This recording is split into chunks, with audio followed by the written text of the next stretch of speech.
All right, so we left lunch. What a fantastic lunch. And now we're at a beautiful building focused on music. You know those instruments we saw at lunch? Well, I think we're going to learn a little bit more about those instruments here.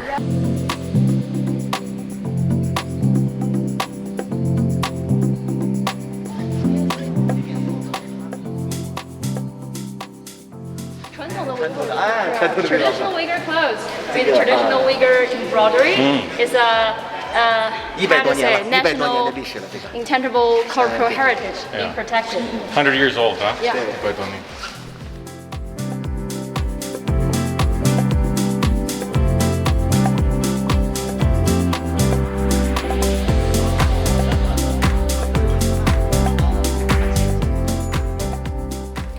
All right, guys, this is really, really neat, okay? This museum is dedicated, or an exhibition, I don't even know how you describe it, is dedicated to minority culture.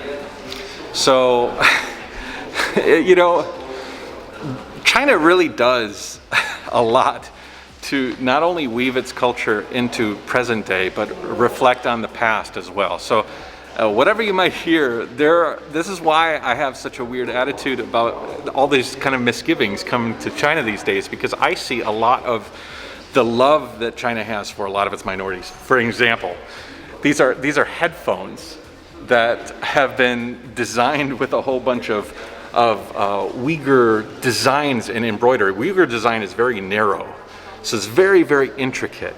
And this woman here is a figurehead of, like an ambassador of the culture, of the Uyghur culture to us today.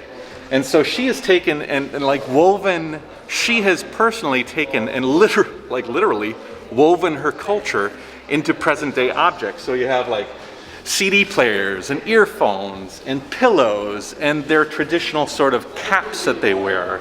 And this lady, she's like, I want to share my culture, my Uyghur culture with the people of China, people of the world. And so you have cell phone cases and picture frames and little boxes and belts and watch straps and all sorts of things that embody the culture of the Uyghurs in items today. But of course, it all came from the past. So you have this bear that has been embroidered like with the Uyghur technique by Uyghur embroiderists.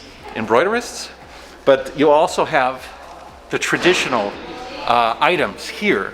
And so this is talking about the traditional clothing that the Uyghurs wear. As a matter of fact, these are from the Qing dynasty. These uniforms are from the Qing dynasty, and they are just gorgeous. All this intricate little embroidery. I mean, this is a big center, a beautiful center, and its goal is to educate not only other Uyghurs, but also people visiting Hami to the culture that Uyghurs bring to the country. So just take it as a grain of salt. Each one of these experiences that I have, I'm excited to learn, and I'm excited to pass those observations on to you. I mean, if all is true and there's so much hate and anger towards this culture and this desire to just disintegrate them and a desire to separate them from our community here in China and just crush them, then why would they have an entire museum dedicated to the beauty that the talented traditional Uyghurs bring to this country? As a matter of fact, here is pillows. So like you'll have these pillows in a normal, like traditional Uyghur room where, you know, like the bed pillows and these kinds of beautiful accents. They have all sorts of beautiful designs here that they can kind of weave into all sorts of different objects. And then you have like a couple of gourds, you know, traditional items. And then of course you have outfits galore. Minorities, and pretty much everybody, right? Their designs and what they wear encapsulate their thoughts, their culture is entrapped within the things that they wear. This here is a exhibition piece that shows all these Uyghur, I think they're all women, all these Uyghur women with their Uyghur clothes representing the styles and the fashions that they think represent their culture. It's pretty beautiful. Then we have a section over here This is a section dedicated to encapsulating their culture in real modern fashion. So you have like this sort of like beautiful prom dress and this like really wild suit coat kind of thing. This is something out of the 70s. You'd see this like Boogie Nights. But it all encapsulates and weaves in not only Uyghur culture, but also Kazakh, because there's a lot of people with the lineage tied to Kazakhstan. And so this, for example, is a mural based on the Kazakh culture. And actually I stayed in a home very, very similar to this when I went mountain climbing all the way on the western edge of China near Kazakhstan. I remember some of those outfits. Quite beautiful. And so this whole area is based on sharing the designs and the significance of the culture of the minorities here in Hami. Pretty amazing. And isn't it a little bit interesting? Isn't it a little bit giving you a little bit of thought as to how much this country hates its minorities? I'm just saying, there's just putting it out there, because this is a lot of work to try to reinforce some sort of hatred towards a culture. I think it's pretty much doing the opposite.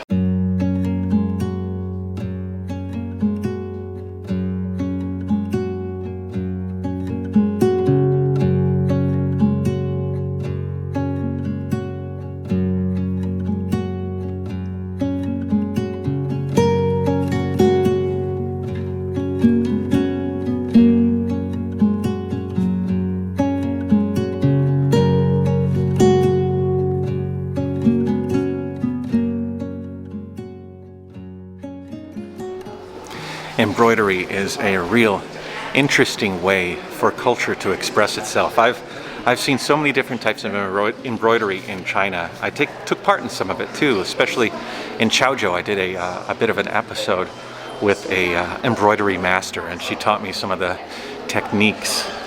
But embroidery, not only the act of embroidery, but what you're embroidering, is a representative of the culture. I mean, literally, some of them are tapestries that tell stories. So the act of making the embroidery is in itself cultural, but the actual imagery and the things that are presented in the artwork for the embroidery also represent the culture really well as well. So what's up? So like when they finish one piece of this work, this size, they can earn 100 kwai. Okay. And this one, because it's on leather, more difficult, they can earn 300 kwai. Oh, nice. How long did it 多长时间可以做？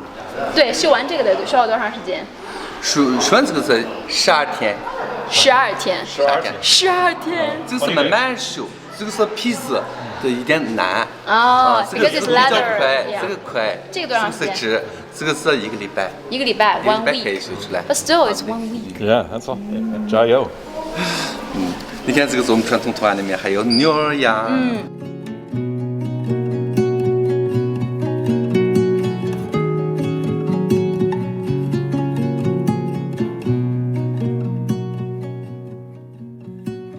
Yeah, that wall is China Intangible Cultural Heritage. Oh, that's all ethnic minorities. Oh, wow. Hey, we did that earlier. Yep.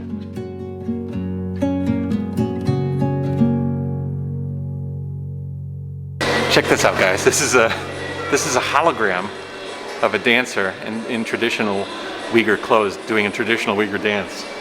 In like a hologram way, it reminds me of Star Wars, you know, where R2-D2 met Luke for the first time and projected Princess Leia saying, "Help me, Obi-Wan Kenobi, you're my only hope."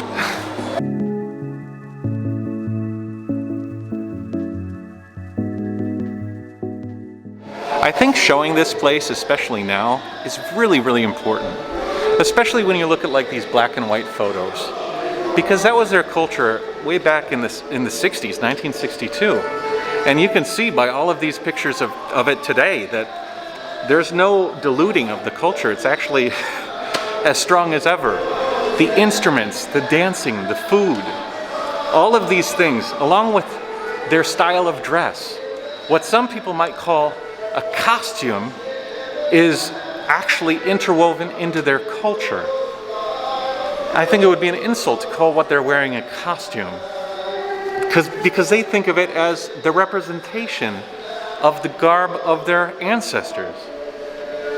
It's really a beautiful place, and a lot of thought went into building this place. I gotta tell you what, these pictures are beautiful. I gotta imagine that the photographer needs a big thumbs up for putting this collage together, and I'm sure there's probably many photographers, but yeah, quite nice. Just a thought for those that want to compare China to Nazi Germany.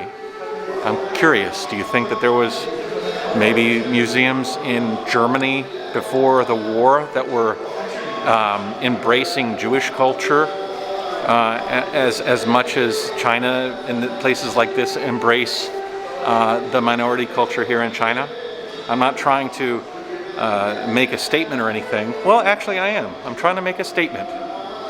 A difference, a thought that I have. I've had this thought a lot, because I've had a lot of people recently blaming me, saying, you know, you're supporting a regime that's worse than Nazi Germany before the war. And I'm like, I don't think that the Germans were doing this sort of cultural embracement of the Jewish Germans during that time, as much as China is trying to, you know, embrace and help by providing loans and providing boosts in education and providing all of these things to the Uyghur minorities and all the minorities around China. They're not building big old museums dedicated to the embracement of that culture that China seems to be doing for their minorities. This section is dedicated to another thing that is the epitome of unique cultures: food. One of my favorite things, actually, that represent and symbolize a culture is their food culture. You know, the way that they weave breads and meats and all sorts of pastries and rice and noodles and vegetables into an assortment of amazing and unique dishes that when you sit around a table and eat them, you're not only enjoying and filling your belly, but you're taking part in something that they took a lot of pride into, and something that they learned from their grandparents and their grandparents and passed down for generations and generations. And so a place like this kind of embraces that sort of lineage, and in this room shares it with all of you. All right, guys, so I think that finishes the episode. We got food and we got culture. The next episode we're going to shoot at a cultural street, like Market Street. I think we'll probably just make that into its own episode. What do you think? And so we're going to take off from here. And like, subscribe, share, comment, do the Patreon thing. We'll catch you later. I'm not trying to like propagandize you guys, but I do see a lot of embracement of culture here in China, at large in China. So it just frustrates me when I see people saying broad statements like Chinese hate minorities, or Chinese, you know, want to destroy minorities.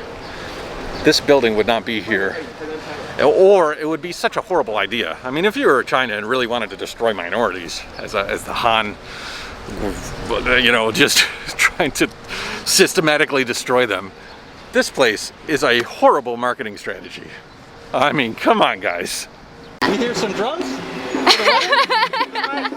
I think we want to walk around the city center, but there happens to be a wedding. Yeah. Uyghur wedding. Yeah. How are you? Good, how are you? New York. Yeah, I'm good. They play instruments as a beginning procession for the wedding.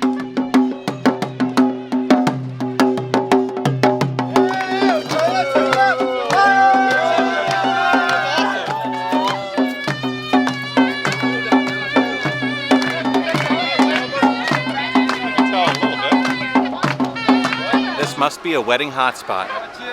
The happening place. I don't know if you could find anybody as cool as that guy. That guy was. She told us all the weddings they have to come here because it's a famous spot. Okay, for all you guys that I've said I play the erhu, but I've never played it for you guys.